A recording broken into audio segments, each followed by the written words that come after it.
Bonjour à tous, bienvenue sur la chaîne de Psychoplume.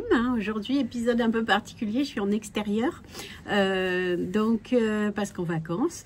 Mais j'en profite quand même pour vous faire une vidéo YouTube sur une technique en fait d'écriture qu'on utilise dans l'écriture expressive ou thérapeutique et qui s'appelle l'écriture miroir. Donc l'idée c'est d'écrire sur soi mais en se dégageant un peu de soi avec des techniques qui permettent une forme d'éloignement pour finalement aller plus loin, avoir moins de défense parfois, parce que parler de soi très directement c'est compliqué, mais voilà, il y a quelques techniques comme ça pour le prendre par un autre angle. Voilà, je vais vous expliquer tout ça maintenant. Alors c'est très simple, l'écriture miroir, c'est-à-dire qu'au lieu de dire je, on va dire il ou elle ou un objet ou un lieu. On va pas dire je. Peu importe qui vous choisissez comme personnage finalement, mais c'est pas moi. Donc on ne dit pas je. C'est ça l'écriture miroir, c'est pas plus compliqué que ça. Et bien sûr, on le devine aisément, ça permet de pas se confronter de façon frontale en fait à ce qu'on a besoin de dire. Donc on va pouvoir exprimer des choses importantes, des émotions, en n'étant pas comme ça de plein fouet avec elles. Donc c'est très intéressant et souvent émergent de ces textes des choses très importantes en fait pour soi.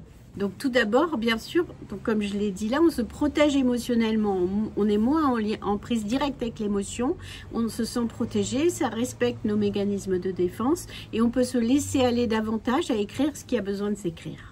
On va contourner des blocages, par exemple, parce qu'on va créer un personnage.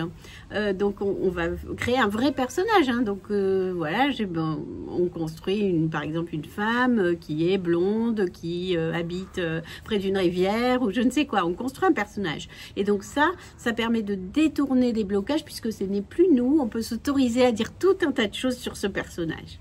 Et bien sûr, ça permet, et c'est ça que je recherche beaucoup dans Psychoplume, d'accéder à des parts de notre inconscient.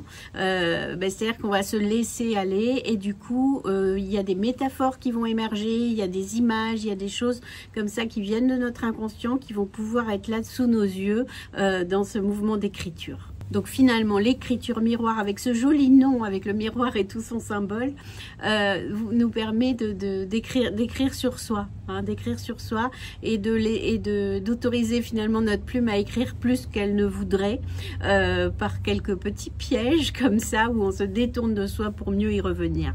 Alors, par exemple, on pourrait prendre l'écriture sur soi et dire, ok, j'écris. Donc le personnage de mon texte, c'est une horloge, par exemple. On choisit l'objet. C'est une horloge, donc on est très loin de soi. Donc je suis une horloge, on peut commencer le texte comme ça, et vous pouvez essayer. Je suis une horloge, je suis là au milieu du salon, je regarde un tel vivre, etc. Vous y allez, vous écrivez ce qui vient, vous pouvez y aller, ça laissez ma consigne, je suis une horloge et vous y allez. Donc ça va nous permettre d'aborder évidemment la question du temps, si on choisit l'horloge, mais on peut choisir que je suis une tasse de thé, que je suis un pot de fleurs dans un jardin, ce que vous voulez. Choisissez un objet. Évidemment, si c'est vous qui le choisissez, vous allez aller naturellement vers ce que votre inconscient peut-être a envie d'attraper. Donc c'est intéressant que vous choisissiez vous l'objet. Après, si vous avez envie de travailler sur la question de l'horloge, allez-y. De toute façon, la notion du temps, c'est une notion importante à travailler et qui va dire beaucoup de choses sur nous-mêmes et sur notre rapport à la vie. Donc vous pouvez y aller sur cet objet-là, voilà, ou un autre, comme vous voulez. Au-delà de ça, donc vous pouvez utiliser ça, l'objet. Donc vous êtes en train de regarder cette vidéo. Autour de vous, il y a forcément un objet. Vous regardez cet objet, qu'est-ce que c'est? Par exemple, je sais pas moi, c'est un napperon. Un napperon, et vous écrivez, c'est le napperon qui parle. Voilà, c'est lui qui parle et c'est lui le personnage de votre histoire. Soit il dit je, soit il dit il. Vous dites il pour le napperon, peu importe. En tout cas, c'est le napperon qui raconte, par exemple. Sinon, vous pouvez inventer un personnage.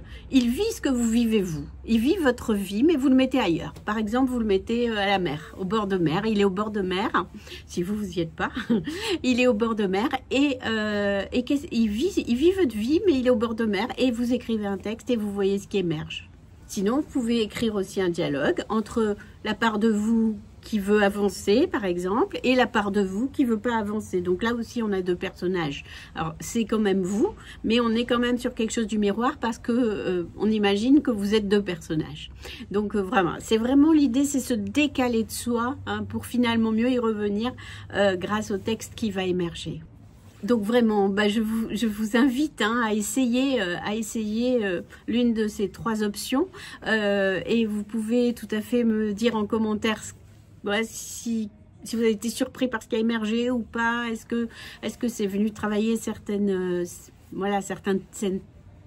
thématiques en particulier. Ouais, n'hésitez pas à me dire un petit peu ce que ça vous a fait vivre. Et sinon, effectivement, vous pouvez me dire aussi hein, si vous connaissiez, même sans mettre un nom dessus, hein, mais ce type d'écriture.